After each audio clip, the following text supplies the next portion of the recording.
Bonjour et bienvenue à chacun, ici Alain Pajot. Bienvenue à une nouvelle capsule sur le cap.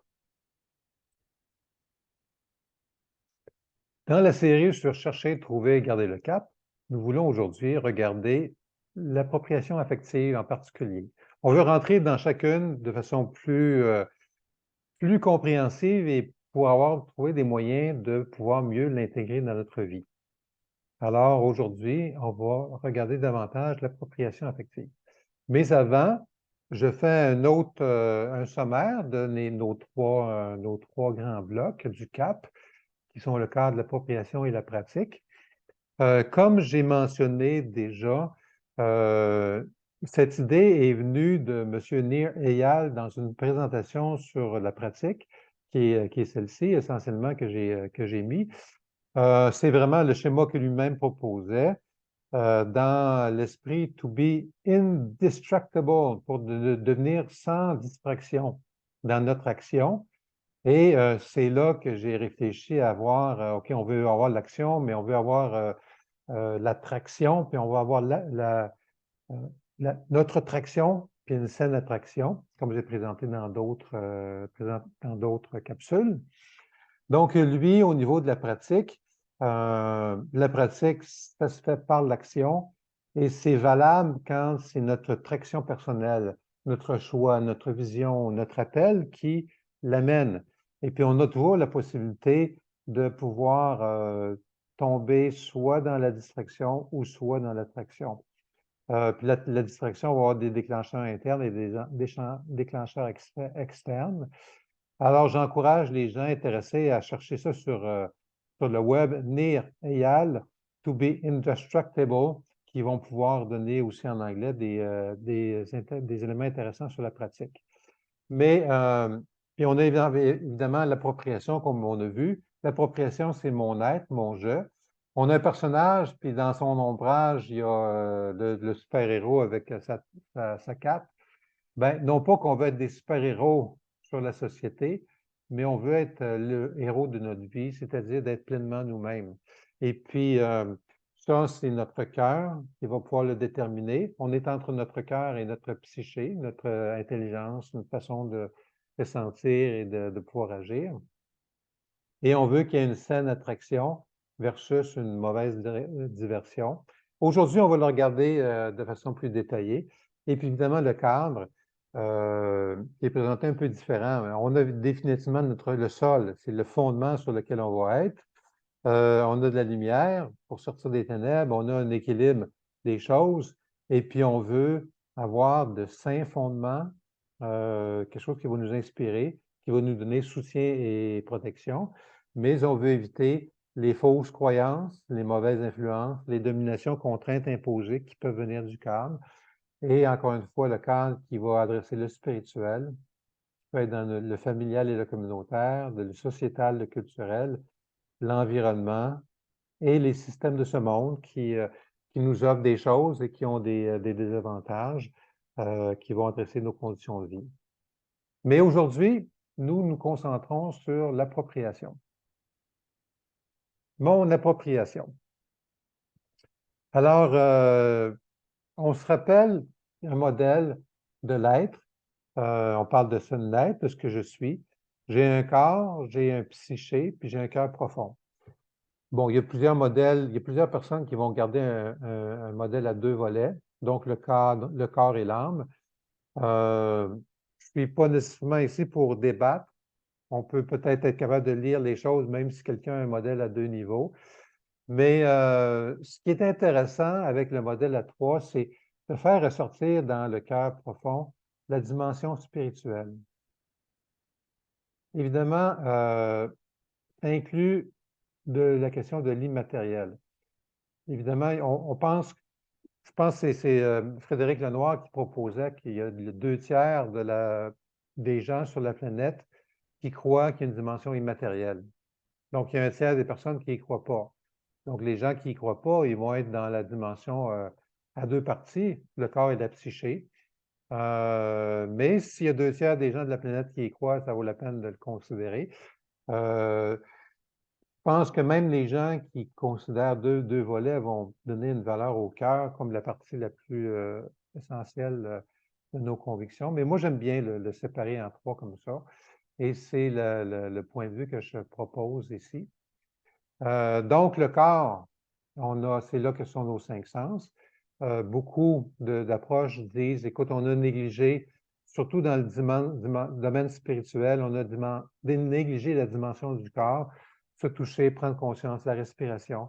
Puis souvent, les techniques de méditation ou de respiration concentrée sur ce qui se passe dans ton corps est un moyen de se reconnecter au corps.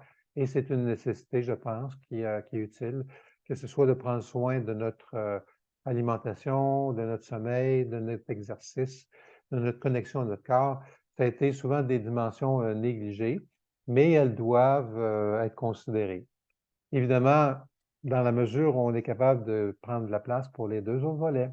Et on doit avoir un équilibre dans les volets. Le psyché, ben, c'est notre être, notre âme. On voit aussi les pouvoirs qu'on va avoir dans notre être d'intelligence, d'affectif et de pouvoir d'agir. Certains vont pouvoir conjuguer ces trois-là avec les trois parties du corps, du psyché, du cœur profond. Entre autres, au centre Le Pèlerin, où j'ai fait ma formation en accompagnement spirituel, c'est ce qu'on va faire. On va parler du tableau à 9 cases. Moi, je le mets plus libre ici pour les besoins de ma discussion. Donc, il va y avoir beaucoup de travail qui va être fait sur ma compréhension ici de ce qui se passe à l'intérieur, comment mes blessures m'ont affecté. Et de mon cœur, le cœur profond, je pense que c'est la partie la plus interne de mon être.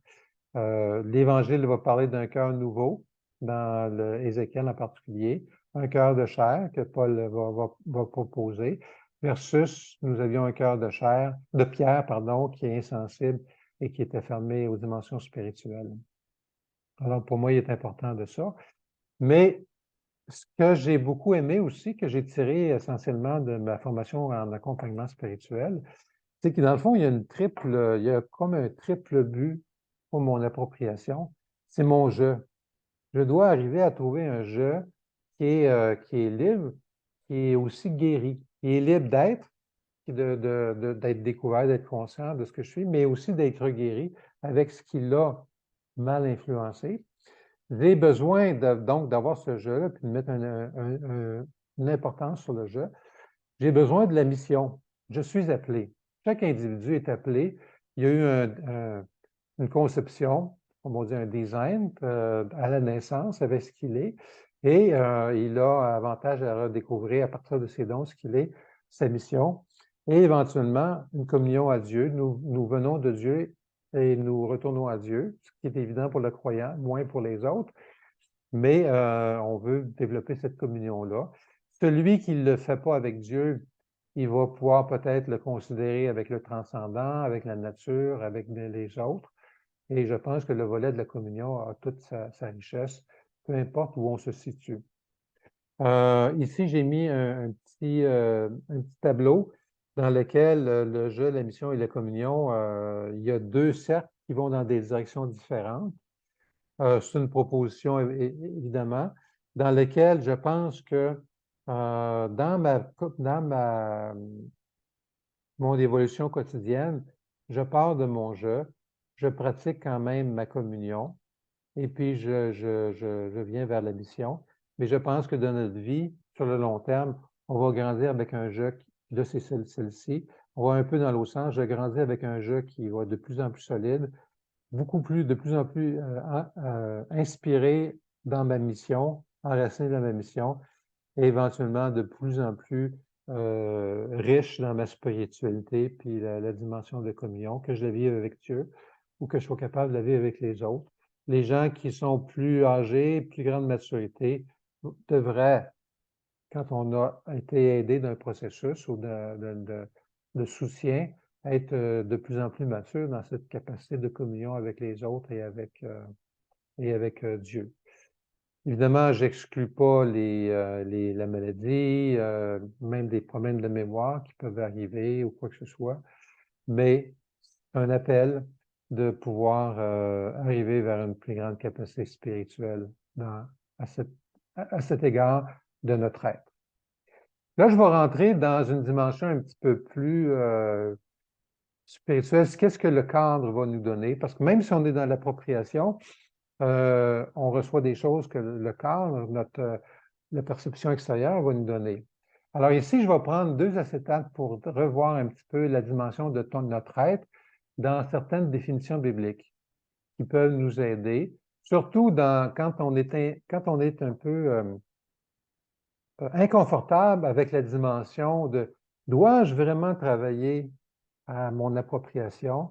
Est-ce que je participe à ma transformation comme j'essaie de proposer ici dans les capsules, versus j'ai l'Évangile qui m'a donné un salut qui vient de Dieu seul et je prends juste à recevoir les grâces et obéir, mais que tout me doit être donné. On est un petit peu mal à l'aise avec les œuvres par soi-même, par notre propre effort, ce que les Épîtres vont un petit peu condamner, mais dans un contexte. Et quelle est ma participation? Alors, c'est pour ça que je prends un peu de temps pour regarder 2 acétates au niveau du qu'est-ce que le cadre peut nous parler sur notre aide, notre appropriation. D'abord, nous sommes souvent des êtres de chair. Mes amis évangéliques vont souvent dire Hey, t'es dans la chair, il faut faire attention de ne pas être dans la chair. Et puis, bon, l'Écriture l'utilise de 3 façons. D'abord, c'est souvent utilisé pour le corps humain.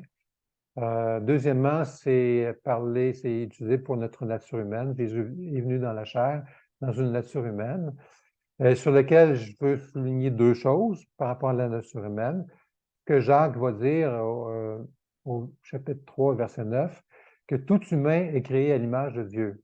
Donc, dans notre nature humaine, nous portons tous l'image de Dieu, malgré que notre nature est considérée pécheresse. On a une nature qui inclut à la fois le péché et l'image de Dieu. Et l'humain converti ainsi n'a pas 2 natures. En disant, OK, tu es spirituel, tu es converti, tu as une nouvelle nature puis une ancienne nature. Ce n'est pas ces termes-là qui sont utilisés dans l'Écriture. C'est plutôt d'un vieil homme ou l'homme nouveau, puis on va les voir à la prochaine étape sur les choix. Nous avons une seule nature, la nature humaine. Mais comme il arrive ici au niveau 3, c'est le mauvais aspect de l'humain va souvent être appelé la chair. Donc, notamment dans sa séparation et son indépendance spirituelle, sa résistance à la grâce de Dieu, à l'offre de grâce, avec les effets néfastes conséquents qui, le péché, je manque le but de mon humanité et image de Dieu, comme un bel humain qui a une vision de pouvoir être et de pouvoir donner, et la capacité à faire le mal à autrui. Donc, on va souvent dans l'Écriture adresser ce 3e volet, mais qui n'efface pas qu'on a une seule nature qui est là, mais qu'elle a un volet négatif, qui est universel en passant, mais qui est appelé à pouvoir être restauré. Donc, ici, peut-être, je ne sais pas si vous êtes capable de voir toutes les étapes, je vais essayer de vous le traduire. Donc, deux inclinations. Nous avons 2 inclinations et c'est, je pense, la meilleure façon de pouvoir lire Paul. Essentiellement, le gros de cet acétate-là vient de Paul. Jésus va nous parler souvent du cœur. Il va avoir des dimensions positives du cœur. Quand il va nous dire celui qui reçoit dans la parabole des semences et des terrains, je pense que c'est surtout la parabole des terrains. Il y a 4 types de terrains. Le 4e terrain est un cœur qui est honnête et bon, et puis qui veut comprendre la semence de la vérité et de l'Évangile et du royaume de Dieu. Et puis Jésus va parler d'un cœur, effectivement, qui est honnête, versus des cœurs qui sont méchants, comme il va le pointer aux pharisiens. Et puis dans d'autres acétates, on pourra vraiment les préciser, les expliquer de façon plus détaillée. Ici, je me colle surtout au terme de Paul, le vieil homme, mais aussi au terme de Jésus, qui est le vieux levain, non, de ce qui est encore Paul ici, le vieux levain, et l'homme nouveau, qui est la nouvelle création. On est nouvelle création, nouvelle créature. C'est qu'on a une nouvelle inclination qui est possible à cause du travail de restauration.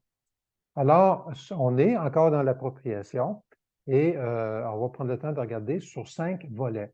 Le premier, c'est que le vieil homme est soumis au péché. Il en est esclave. Il manque la cible. L'image de Dieu dans l'homme est défigurée. Il s'éloigne de l'humain de l'humain tel qu'il devait être dans sa plénitude de qualité humaine. Quand on vient dans l'homme nouveau, on est dans une restauration de l'image de Dieu en soi. On prend conscience de notre besoin, d'abord de notre manque, de fait qu'on est défiguré, qu'on est dans le dysfonctionnement. C'est pourquoi on reçoit la grâce. La grâce va se manifester de multiples façons, mais dont les éléments fondamentaux vont être le pardon de ce que j'ai fait, des fausses routes que j'ai prises, des mauvais choix que j'ai, d'abord dans mon essence, parce que je suis pécheur, mais aussi le pardon de ce que j'ai fait, mais aussi de mes choix, puis ici la réconciliation avec Dieu. Je reçois la grâce du pardon et de la réconciliation avec Dieu. Dieu se penche vers moi alors que j'étais pécheur. L'offre de réconciliation est accomplie par Dieu. J'ai à y répondre, mais la réconciliation est une grâce de Dieu. Je n'y réponds pas en méritant quoi que ce soit, mais en accueillant cette offre de réconciliation pour que je puisse être à nouveau dans l'alliance avec Dieu, puis pouvoir participer, profiter de ses bienfaits spirituels. Donc, ça appelle une conversion, une naissance spirituelle, une première conversion, que je dis parce qu'il y a une conversion, il y en a toute notre vie, de multiples. Mais il y a une prise de conscience de ce Dieu et il y a quelque chose de premier d'une prise de conscience de cette réconciliation à Dieu. Même la réconciliation, on grandit dans la conscientisation de ce que ça veut dire. Alors, c'est pas parce que j'ai fait un premier choix dans mon enfance ou dans mon adolescence que j'ai été réconcilié avec Dieu, que ce volet ne prend pas de plus de richesse et de plus de sens de ma vie. Mais ces deux volets de le rapport au péché et une restauration à l'image de Dieu en soi. Le deuxième, qui est un peu parallèle, c'est que je suis esclave. Le vieil homme, il est esclave des fausses routes. Il veut pas, comme Paul disait dans Romains 7, je veux faire le bien, je ne le fais pas, et je ne veux pas faire le mal et je le fais. Il y a des fausses routes que j'ai prises et j'ai des penchants irraisonnés. J'ai des convoitises d'être et d'avoir envers les autres. Je prends des fausses libertés faciles, mais je ne prends pas le travail pour sortir de cet esclavage. Parce que d'une part, le premier volet de la restauration n'a peut-être pas été conscient de ce premier volet. Alors, dans l'esclave, je peux chercher deux choses pour m'en sortir. Chercher la toute-puissance, en disant il n'y aura pas de limite, puis je me vends au maximum, puis qui peut aller vers le pouvoir, la domination, les richesses extrêmes et tout. L'autre côté, je peux m'appuyer sur des idoles qui sont absolument impuissantes à m'aider. Je mets ma confiance dans une carrière, dans des personnes, dans toutes sortes de choses qui vont être des appuis, qui vont être extérieurs à moi, au-delà du Dieu de l'Évangile ou d'un saint essayant cadre transcendant. Donc, le vieil homme, il est esclave de ses fautes, esclave du péché. Mais quand on vient dans l'homme nouveau, il veut la vraie liberté. Ça commence par un vouloir. Le royaume de Dieu est proche, répandez-vous. On veut de la richesse, on veut de la richesse du royaume de Dieu, on veut de la liberté qu'il offre, on veut des chemins de vie, on veut de la croissance humaine. Alors, ça va s'inspirer, puis je pense qu'il y a deux éléments très essentiels que l'Évangile nous propose. On s'inspire de Jésus-Christ, que l'Évangile appelle le dernier Adam. Donc, comme humain, mais un humain qui est pleinement humain, qui n'a pas les failles qu'on avait comme humain, né humain. Et le Fils de l'homme, Jésus se disait le Fils de l'homme, que j'aime beaucoup voir comme l'image de l'homme de référence. L'homme idéal, le représentant humain, mais c'est le modèle d'humanité. Jésus se disait le logos, la parole, la démonstration de Dieu, du Père, mais la démonstration de l'humain, image de Dieu, qu'on était appelé à être. Et l'humain qui montre la représentation de Dieu dans la plénitude et il donne la sagesse et la vie et la puissance. Ça, c'est Jésus-Christ. Il est venu pour, outre son œuvre de salut, il est venu pour être ça qui nous offre de le suivre dans la vraie liberté, étant donné la restauration qu'on a avec Dieu dans la case précédente. Et en voulant la vraie liberté, on est sensible à l'Esprit Saint qui nous est accordé en croyant et qui cherche à ouvrir. Nous, on cherche à s'ouvrir à l'Esprit pour l'écouter et collaborer avec lui. L'Esprit éveille le vouloir et accorde l'énergie en nous, comme dans Philippiens 2,12, Dieu donne le vouloir et le faire. Donc, il nous éveille notre vouloir d'aller dans cette liberté, dans cette vraie liberté, dans cette transformation, dans cette belle vision d'un humain, image de Dieu comme l'a été Jésus-Christ, capable d'aimer, capable de maîtrise de soi et plein de belles qualités qui sont dans cet esprit. Alors, troisièmement, dans le vieil homme, le vieil homme, là, je prends l'image de Jésus, il se satisfait du vieux vin, alors que l'homme nouveau désire le vin nouveau du royaume de Dieu. C'est intéressant, on est dans une inclination ici. Le vieux vin, ben, pour les pharisiens, c'était leur système religieux de l'époque de croire on est né juif, donc on est né de la postérité d'Abraham, donc on est correct, puis on se satisfait de ça, mais sans considérer l'appel du royaume de Dieu, de la transformation des cœurs, un renouvellement de rapport à Dieu qui était présenté avec la miséricorde de Dieu, la justice, etc. Mais celui qui se satisfait du vieux vin, des vieux systèmes, il en profite souvent. C'était le cas des pharisiens. Ils profitaient des systèmes. Et puis, il était tendance à ne pas vouloir changer de vin parce qu'il était bien là-dedans. Mais ça ne leur amenait pas la vie. Alors aujourd'hui, pour l'homme nouveau, il désire le vin nouveau du royaume de Dieu et de la parole. Ça inclut la dimension spirituelle, mais qui va appeler les gens vers la justice, la miséricorde, le respect, l'engagement, une nouvelle vision du monde ou une nouvelle perspective de la vie. Le vieil homme, ça va être aussi de vouloir conserver sa vieille outre, encore dans l'image de Jésus-Christ. C'est sûr que dans l'Évangile, on ne l'explique pas en détail. Jésus envoie cette illustration-là du vieux vin puis de la vieille outre versus le vin nouveau et des outres neuves. Bien, c'est sûr que ça fait du sens dans l'esprit du royaume de Dieu et d'une certaine transformation de la vision du monde que Jésus proposait. Mais ça peut être très large sur l'ensemble de notre vie personnelle. Donc, on conserve nos vieilles outres. Le vieil homme conserve la vieille outre et la protège. Il compte sur la loi, évidemment dans le cas des Juifs d'Israël, il compte sur la loi où il s'en dégage totalement, qui est l'homme de la rébellion. Ainsi, il conserve sa vie propre, mais il n'a pas accès à la vraie vie. Quand Jésus disait, si vous ne mourrez, si vous voulez garder votre vie, vous allez la perdre. Donc, on conserve notre vie, mais on va finalement pas avoir accès à la vraie vie à ce niveau-ci. Ici, ça va être dans le vieil homme ou cette disposition-là, il va être difficile de résister à l'égocentricité et on ne pourra pas résister complètement à remettre le mal pour le mal à autrui, vengeance, amertume, et ça va être le fruit de cette disposition-là vers le vieil homme. Dans l'homme nouveau, on accepte de changer notre route pour une nouvelle outre. L'outre du vin contient le vin, une nouvelle outre. On veut obtenir une autre nouvelle, être transformé, se sanctifier. Tout cela se fera par l'Esprit et non pas juste par des efforts humains seuls. Il va y avoir une participation humaine, mais il va y avoir nécessairement des grâces et le soutien de l'Esprit.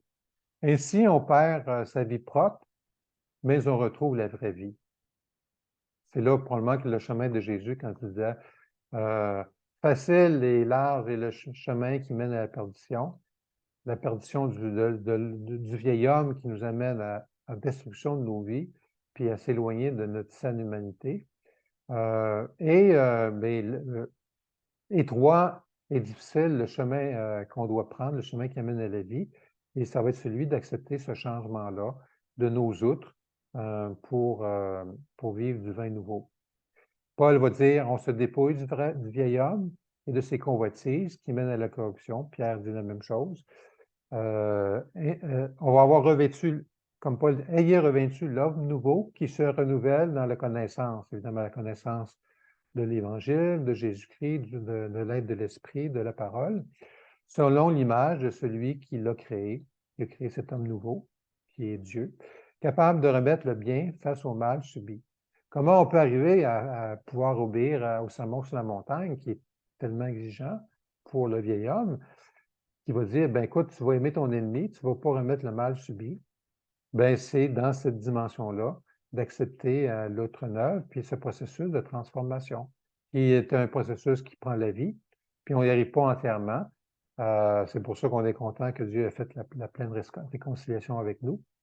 Mais on y arrive petit à petit, en ayant cette inclination et ce désir d'aller vers l'homme nouveau, qui est proposé autant par Paul que par Jésus dans ses grands sermons. Quelles sont les caractéristiques du vieil homme? Ça va être l'orgueil.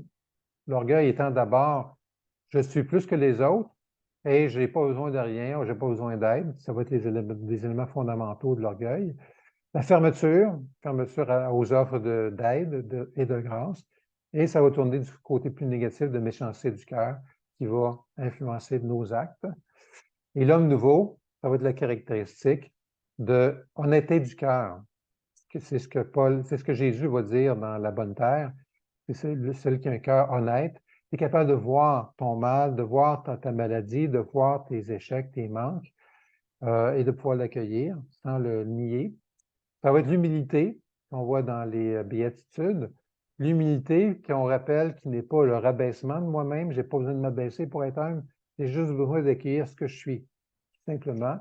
Puis ce ne sera pas l'absence de fierté, l'humilité en disant, j'ai pas besoin d'être fier de quoi que ce soit. Si j'ai fait des bons choix, si j'ai fait des bonnes actions, que j'ai pas besoin d'être fier, j'ai pas le droit d'être fier parce que je suis humble, c'est deux choses. L'humilité, c'est d'avoir un regard réel sur moi, avec mes limites, accueillir mes limites, et puis de pouvoir avoir cet esprit-là.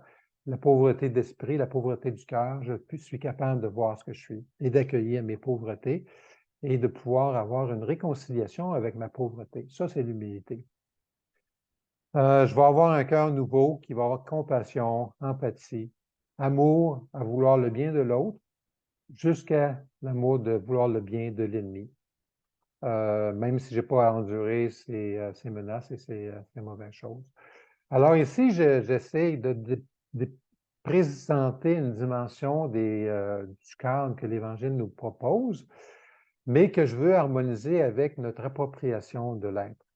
Je pense que on n'a pas toujours su, peut-être dans l'Église, en particulier, moi je viens de l'Église évangélique, de pouvoir bien adresser l'appropriation personnelle, comme si je passais du cadre de ce que l'Évangile, puis Dieu me donne, puis la parole, puis je passais directement à la pratique d'obéissance, puis je négligeais cette dimension-là. Ben moi, j'encourage à pouvoir faire une saine réflexion pour aller vers une plus grande part de l'appropriation qui nous est accordée. Alors, je reviens un petit peu plus dans la partie appropriation personnelle, qui, j'espère, respecte le cadre que vient de présenter l'Évangile, mais avec encore trois dimensions d'appel, de possibilités. Un je qui peut être, je pourrais dire, libéré. Probablement, je l'ai marqué plus bas. Libéré et guéri. Parce que j'ai des effets du vieil homme et du péché qui m'ont affecté. Donc, je veux avoir un je qui est sain, qui est fonctionnel. Ensuite de ça, je rentre dans une mission personnelle. La mission, c'est concrétiser. L'appel, c'est l'intention. J'ai un appel sur ma vie, c'est l'intention qui existe, que Dieu m'a donnée dans la création pour les croyants. Mais pour plusieurs, on croit tous qu'on a un appel, une particularité qui s'incarne dans la mission devient active. Et j'ai un aspect de la dimension de la communion. Nous sommes des êtres de communion dans les humains et je pense que dans la dimension du spirituel, que ce soit avec le transcendant et définitivement pour le croyant avec Dieu, le Dieu trinitaire, une communion. Ça va être les trois volets qui vont caractériser notre appropriation personnelle. Alors, le je. Ici, j'ai mis un grand carré. On est encore évidemment dans les concepts, mais on va encore prendre le temps de les traduire dans d'éventuels acétates. Mais notre je, on a des caractéristiques, puis on a un état. Je pense que les caractéristiques, je les ai résumées ici en trois. La caractéristique de mes forces et de mes dons. Nous avons tous des forces et des dons. 1 Corinthiens 12, quand il dit « Chacun participe à la communauté de ses dons et de ses forces », ben, c'est une dimension que j'ai. On pourrait le décrire simplement par mes habilités propres que j'ai développées, mais qui sont propres à moi, mes capacités, que ça, je développe un peu plus avec l'expérience, et mes compétences aussi, que je développe aussi également. Donc, il y a du propre et il y a du développé dans mes forces et mes dons. Et je pense que nous avons tous avantage à développer nos forces et nos dons. Il ne s'agit pas de toujours corriger nos faiblesses, qui est le 4e point ici, là. On ne va pas mettre tout notre accent sur corriger nos faiblesses. On doit travailler à développer nos dons personnels dans nos caractéristiques, mais sans exclure les faiblesses. Donc, les faiblesses vont être peut-être un peu l'opposé des forces, mais ça va être mes limitations physiques. Ça peut être des limitations psychologiques, ça peut être des limitations spirituelles.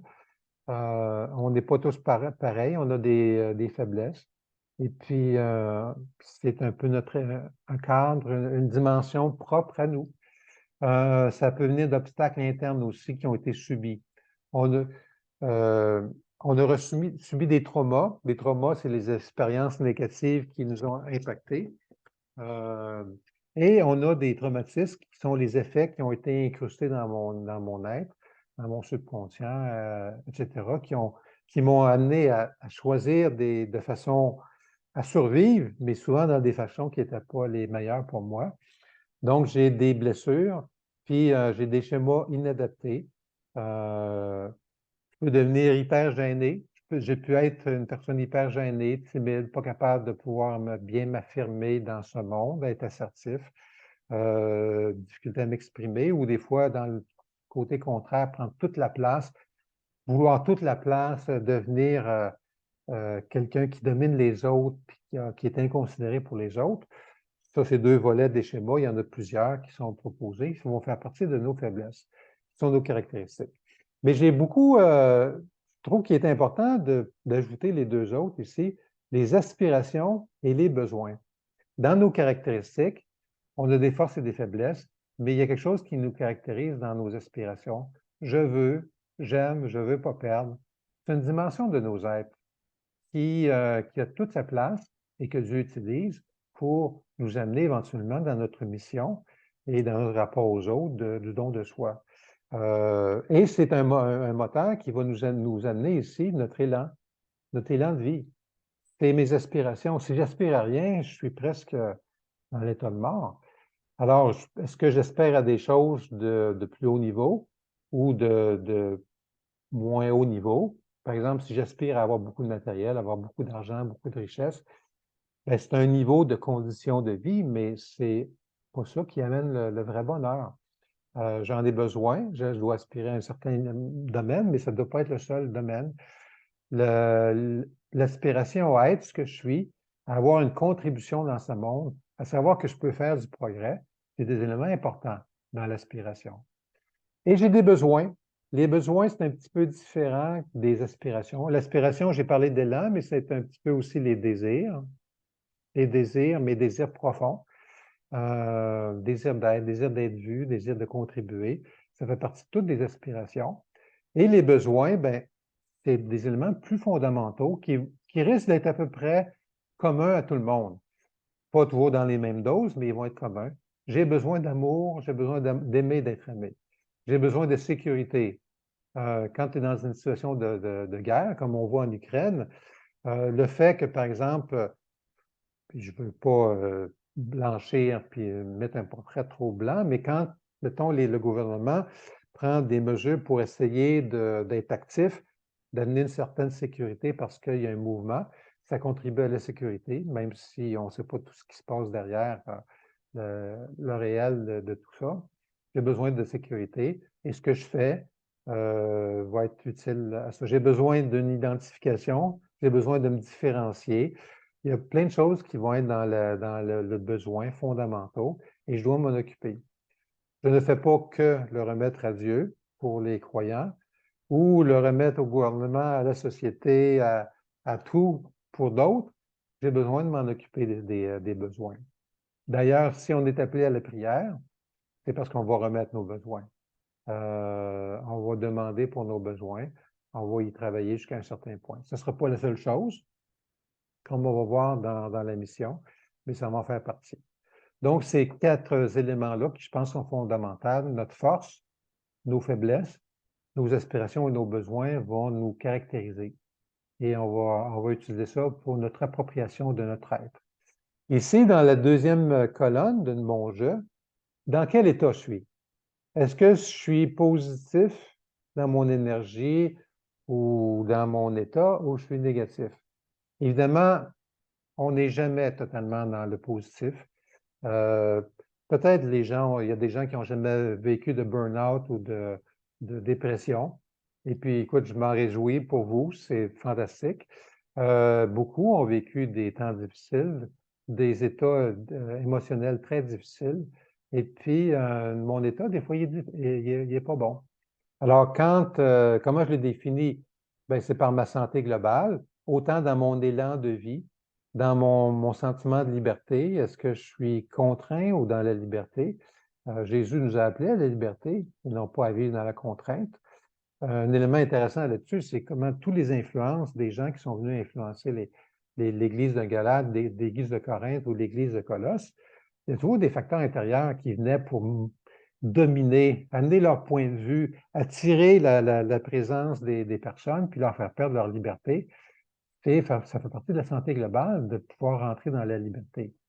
Et dans la santé globale, on va inclure notre connaissance et notre conscience de soi, qui sont des facteurs fondamentaux pour une saine santé globale. Souvent, vous allez dire peut-être que l'Écriture, ceux qui sont des pros de la Bible, vont dire, est-ce que l'Écriture nous dit tout ça?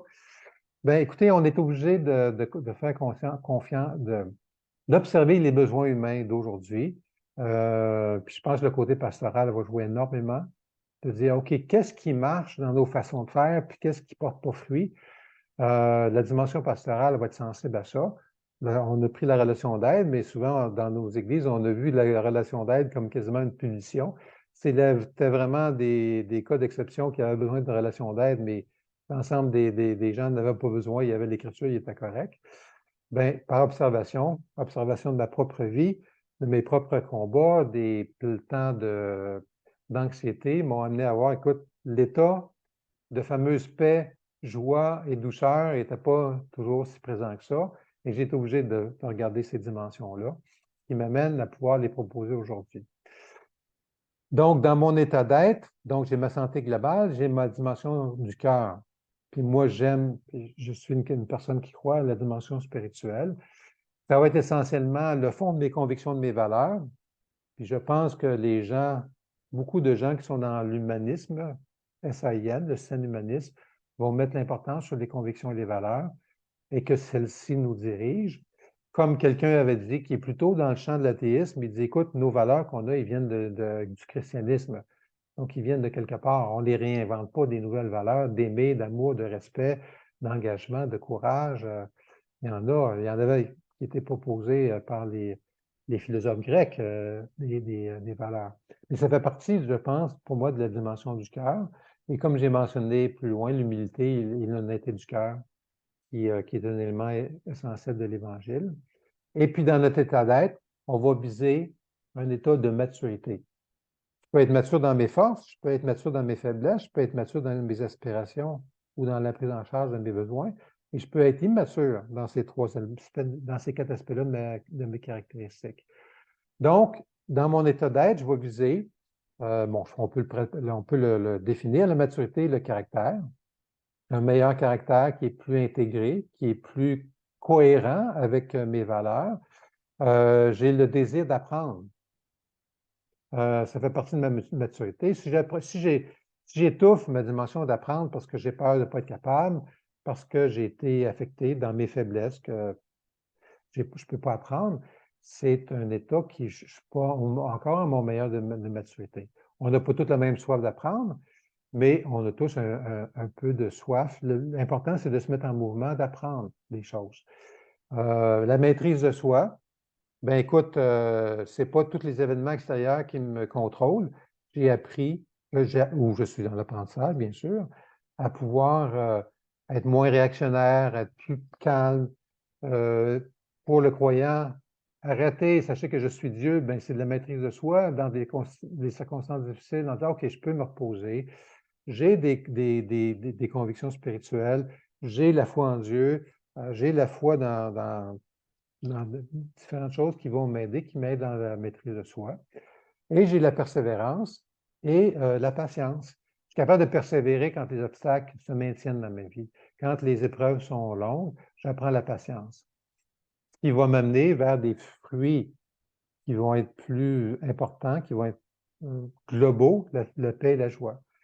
Alors, ce que j'ai écrit ici, dans les 4 premiers, c'est les 4 vertus, les 4 qualités que Pierre ajoute à la fois dans 2 Pierre au chapitre 1, versets 5 à 8. Les 4 premières qualités qu'il ajoute, c'est celles-ci, qui vont caractériser ma maturité personnelle. Et puis, Paul les reprend différemment, mais je pense qu'elles sont générales pour nous amener à vraiment définir notre maturité. Donc, ça, c'est tout notre jeu. J'ai des caractéristiques que je vais devoir conjuguer et j'ai un état d'être qui peut grandir. Et dans mon appropriation, va faire que ici peut grandir. Donc, on pourrait encore une fois développer chacun de ces points-là. C'est un premier portrait qui nous amène davantage à notre appropriation. La deuxième colonne, le deuxième grand carré, c'est la mission. On n'est pas juste là dans un jeu fonctionnel en santé si on n'aime pas. Paul disait dans 1 Corinthiens 13, si je n'ai pas l'amour, il y a 3 choses qui ressortent du texte. Je ne suis rien, ça ne me sert à rien, ça ne sert à rien aux autres, je n'ai pas l'amour. Donc, éventuellement, il va y avoir une mission, il va y avoir un don de soi, il va y avoir une contribution. Mais ici, j'ai mis la mission et surtout la partie en noir ici, qui est essentielle. J'ai mis en gris le 1 qui grandit dans mon être, qui est vraiment la première section ici. Donc, avoir un jeu fonctionnel et en santé que je protège, c'est la partie de ma mission, mais c'est la partie du jeu. Ici, je veux me concentrer. Puis dans la dernière partie, le 3, ma communion à Dieu, c'est le dernier grand tableau. Communion à Dieu, mais communion aux autres. Mais ici, c'est vraiment la partie de ma mission. Je suis appelé à me donner. Et je suis appelé à découvrir, ben, j'ai des dons, j'ai des forces qui m'ont été utiles pour que je puisse donner de moi, contribuer. Ça va être en conforme à mon identité propre et à mes dons. Ce ne sera pas quelque chose de complètement différent de moi. Si c'est différent de moi, c'est que je vais être en convoitise. J'ai été frappé par quelqu'un qui m'a vraiment impressionné. Puis je disais, je voudrais être comme lui. Mais je ne peux pas être comme un autre. Je peux être inspiré par des gens en disant, wow, ça c'est bon, j'ai la capacité d'intégrer, ça fait partie de mon identité. Mais il faut vraiment que ça colle à ce que je suis. Pour faire mon don, ben, ça va être un don de moi par amour et altérité. Altérité, c'est considérer l'autre, la partition de l'autre. Ça va faire partie de ma mission. Les fruits de Paul et de Pierre vont venir. Pierre, il disait, aimez un amour mutuel, puis ayez un amour don de soi, où vous prenez soin du besoin de l'autre. Paul va parler d'amabilité, de bonté dans les fruits de l'esprit. Alors, ça va faire partie de ma mission. Je vais devenir quelqu'un qui revient vers ça. Puis, le fameux aspect que le psaume 90 disait, bénis l'œuvre de mes mains, ou Éphésiens 2,8 disait, il y a des œuvres préparées d'avance. J'ai un accomplissement qui va être propre à mon identité, à mes forces, mais ça va être propre à mon identité dans ses forces, ses faiblesses et mes aspirations. Mes faiblesses vont jouer beaucoup dans ma mission. Par exemple, si moi, j'ai eu, comme dans mon vécu, beaucoup de désarroi dans certains aspects de ma vie, d'une apparence en contrôle que je pouvais avoir, j'ai eu beaucoup de désarroi. Et puis, des périodes d'incompréhension, surtout que j'y mettais des réponses spirituelles. Alors, évidemment, ce désarroi vécu va faire partie de ma mission parce que autant les forces et les faiblesses vont orienter ma mission. Puis ça va être le vrai pour vous. Vous allez avoir des faiblesses différentes, vous allez avoir des forces différentes. Puis, il y a une première libération de l'état de votre être qui doit se faire. et puis après ça, vous rentrez dans votre appel. Évidemment, ce n'est pas unidirectionnel, que vous n'attendez pas d'être dans un état complètement mature avant d'entrer dans votre mission, mais là, vous allez aller dans un cercle. Vous grandissez dans votre jeu, dans votre être, puis vous allez apprendre à donner et préciser ça dans des projets de vie qui vont être de plus en plus... ici, ça peut éventuellement sortir à des projets d'aide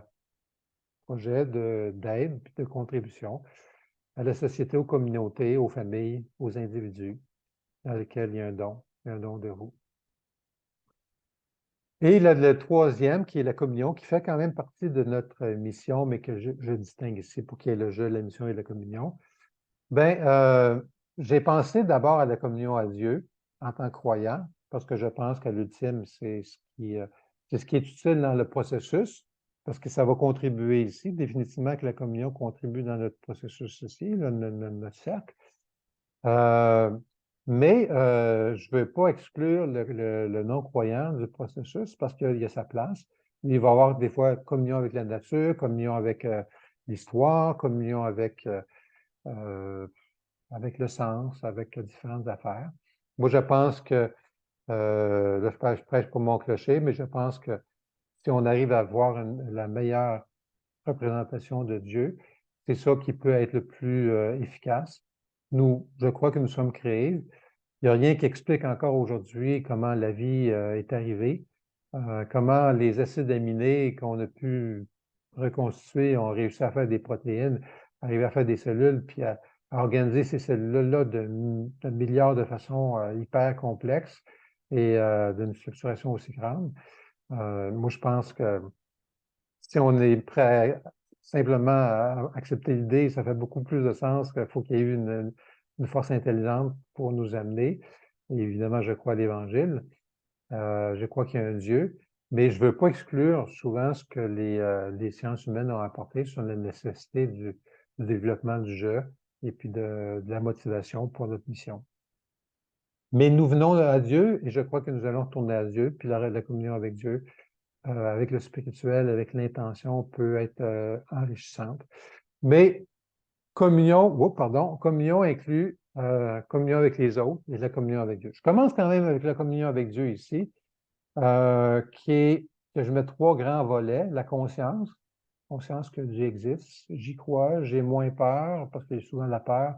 Souvent, les gens qui n'y croient pas, c'est parce qu'ils ont été déçus, puis qu'ils ont dit il y a des choses qui ne font pas de sens, et puis ils ont eu une mauvaise lecture de Dieu, puis finalement, ils ont décidé, non, ils sont arrivés à la conclusion que Dieu n'existait pas. Donc, moi, je pense qu'on doit avoir une conscience de Dieu, puis une conscience qui est positive.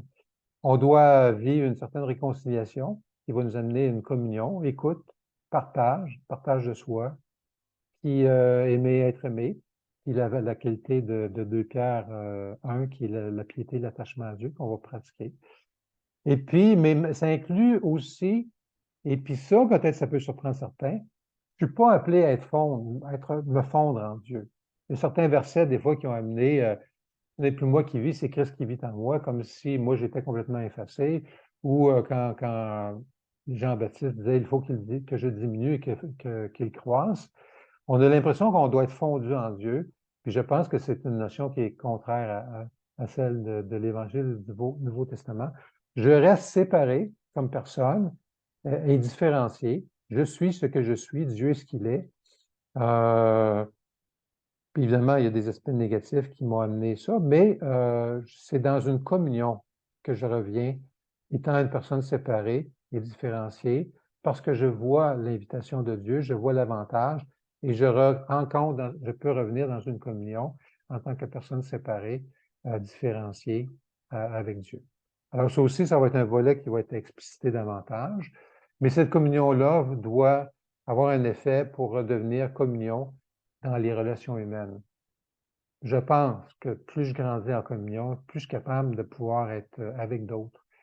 Brené Brown le présentait d'une certaine façon en disant comment je connecte, comment je fais partie d'un groupe. Bien, elle admettait comme si j'ai un jeu qui est fonctionnel, je vais toujours être capable de faire partie d'un groupe parce que mon jeu est différencié. Mais j'ai aussi l'accueil de l'autre. Donc, la communion, ça va être d'avoir un jeu qui est fort, mais un appel à aimer l'autre et à respecter l'autre. Puis, on est appelé à la Sainte Communion. Donc, il va y avoir des connexions, des communions, aimer être aimé, encore une fois, donner et recevoir. Mais il y a un côté aussi de l'autre. Il faut que je sois capable de mettre des limites et une différenciation avec l'autre. Je ne peux pas vivre en fusion, confusion dans des relations avec d'autres. Je ne peux pas laisser les vouloirs de l'autre me dominer. Je dois savoir dire non. Je dois respecter des fois le non des autres. Je dois pouvoir affirmer mon oui de ce que j'ai besoin et de ce que je veux. Puis je dois pouvoir aussi dire oui à d'autres dans son besoin. Donc, il va y avoir un ensemble de choses dans les communions. Alors, ça va être tous des blocs, des volets qu'on peut grandir dans l'appropriation de notre être. Alors, ça va être le premier, le cap, dans le A du cap, ça va être des choses qu'on va avoir à faire. Il va nous rester encore à peut-être mettre des éléments pratiques pour dire, OK, tout ça, là, c'est encore beaucoup d'idées, beaucoup de concepts. Ils font du sens, ils peuvent nous guider. Puis on va voir aussi comment pouvoir les intégrer de façon plus pratique dans nos vies. Mais avant, on va aller voir plus en détail dans une autre capsule, le C du cadre, puis un autre pour la pratique. Alors, merci encore une fois. Vous êtes les bienvenus à laisser vos questions dans les commentaires ou des points que vous avez aimés ou des points que vous aimeriez qu'ils soient adressés davantage. Et puis, c'est une proposition, c'est une réflexion. Je pense que c'est quelque chose qui peut nous aider. Alors, ceux qui veulent collaborer dans un esprit de respect et d'ouverture, vous êtes vraiment encouragés et le bienvenu pour la faire. Merci beaucoup.